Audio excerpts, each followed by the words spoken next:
술크라테스님, 술크라테스님, 욥기에서 하나님이 욥 앞에 나타났을 때 하나님께서는 우주 창조 이야기를 하시는데 하나님의 그 이야기의 취지는 무엇이라고 생각하시는지 궁금합니다. 이 부분이 이제 대표적인 클래식한 고통의 문제에 대한 답이죠. 기독교의 답인데 전능하신 하나님 그리고 사랑의 하나님이 계시며 인간이 고통을 당할 수 없지 않느냐에 대해서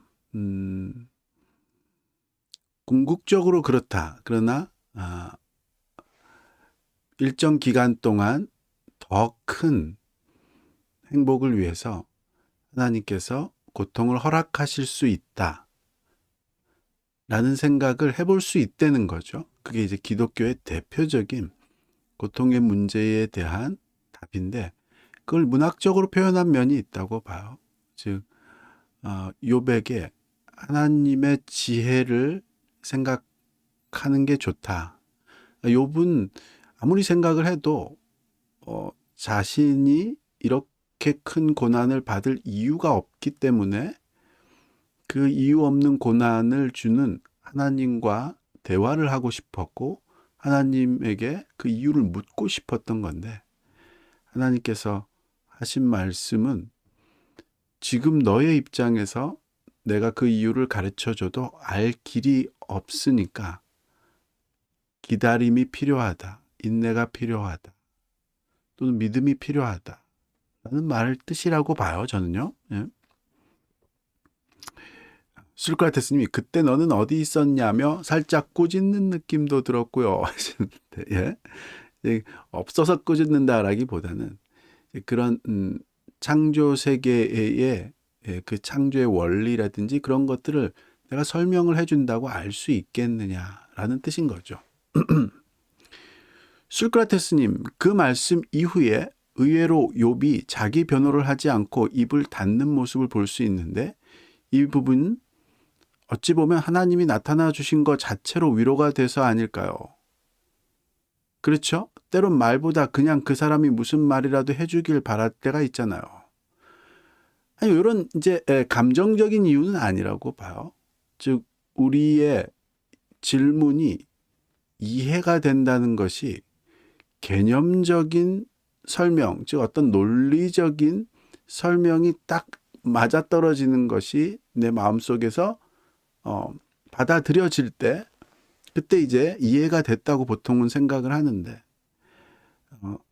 때로는 많은 부분에서 사실 꽤 많은 부분에서 그렇다고 봐요. 우리가 뭔가를 이해한다는 것은 본다라는 뜻인 거죠. 일종의 욥이 하나님을 본 거는 말하자면 지금은 이해할 수 없는 고통의 존재의 이유를 본 거라고 봐요.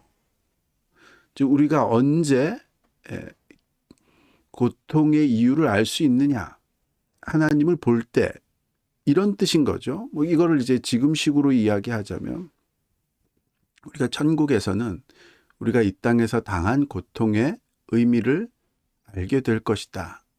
이 뜻이라고 봐요.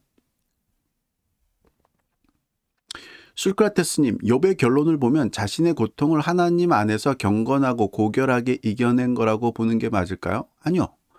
욥은 처음에 그걸 시도하려고 했다가 완전히 무너졌죠. 그래서 하나님 안에서 경건하지 않고 고결하지 않게 나는 하나님, 내가 지옥에 가더라도 말하자면 수월로 내려가기 전에 하나님을 만나서 한번 따져보고 싶다. 적어도 뭐 창조주여서 자기가 이기고 하나님을 혼낸다든지 뭐 그럴 수는 없겠지만 자기의 상황이 옳다라는 것을 내가 이런 고통을 당할 존재가 아니라는 것을 명확하게 설명할 수 있다.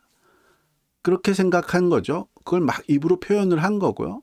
그래서 욥을 위로하러 왔던 친구들이 화들짝 놀라서 너가 그런 모습을 보니 너가 분명히 뭔가 죄를 졌기 때문에 받은 고통이겠구나.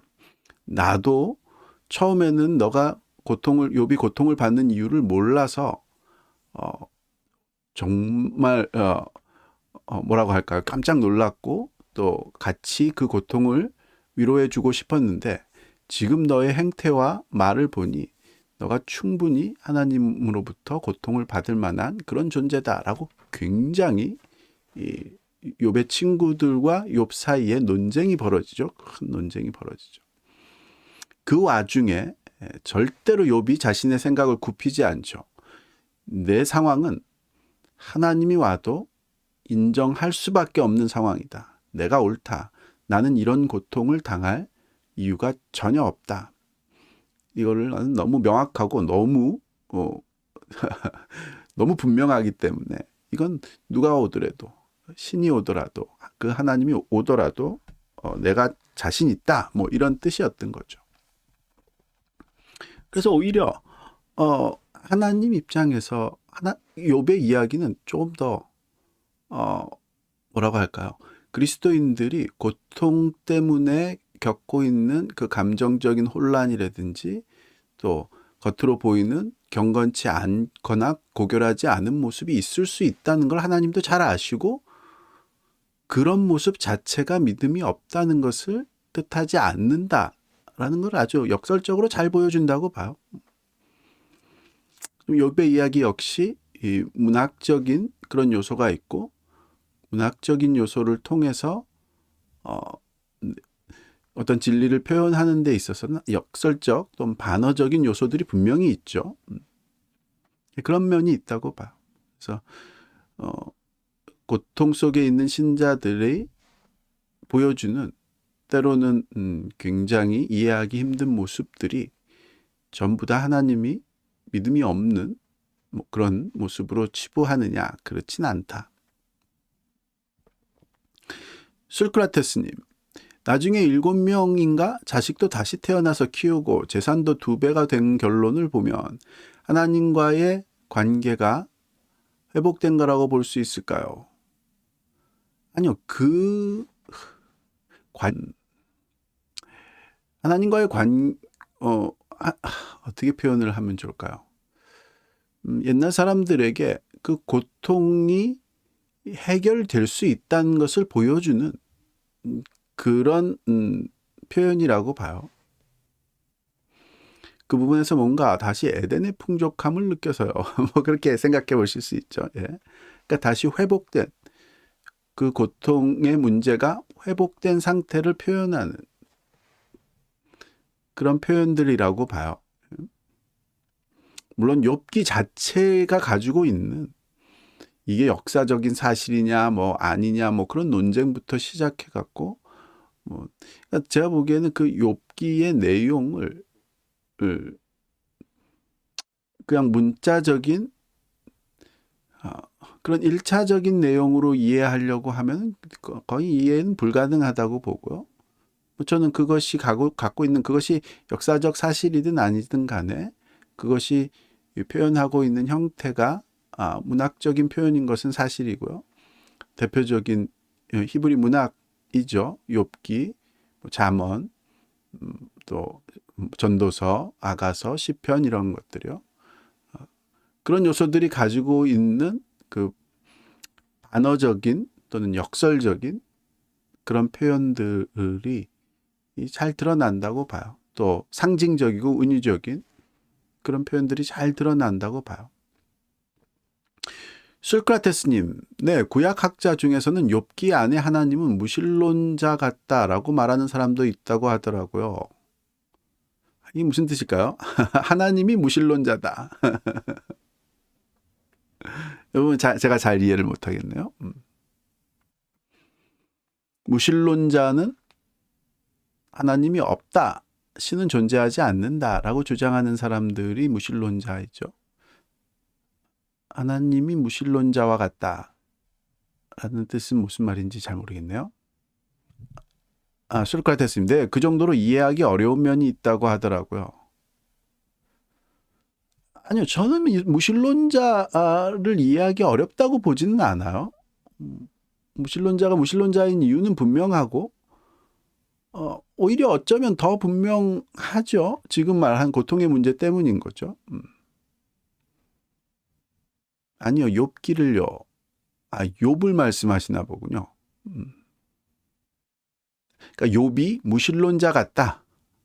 이렇게 이야기한 사람이 있다. 저는 그건 완전히 틀린 잘못된 판단이라고 봐요. 욥과 같은 상황이면 무신론자가 될 수 없죠. 무신론자는 고통이라는 문제 때문에 신이 없다. 라고 이야기를 하고요.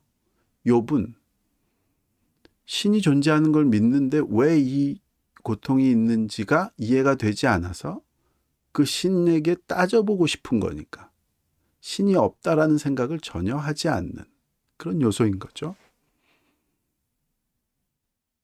그러실 것 같았으니 아닙니다. 없던 말로 하겠습니다. 그러셨네요. 아니에요. 뭐 좋은 이야기라고 보여지고요. 어떤 뜻인지 알 것 같아요. 그러니까 고통 때문에 신의 존재에 신에게 화가 나는 그런 모습이 사실은 무신론자이다. 뭐 이런 뜻일 수도 있을 것 같기는 한데 그런 학자들이 하는 말이요, 말의 내용이요. 그렇지만 이제 논리적으로 맞지는 않죠. 신이 없다라고 주장하는 사람이 무신론자고 대부분의 신이 없다라고 주장하는 사람들의 핵심은 뭐 적어도 기독교적인 신, 전능하면서도 선한 신은 존재할 수 없다. 왜냐하면 인간에게 고통이 있으니까. 이런 뜻인 거죠.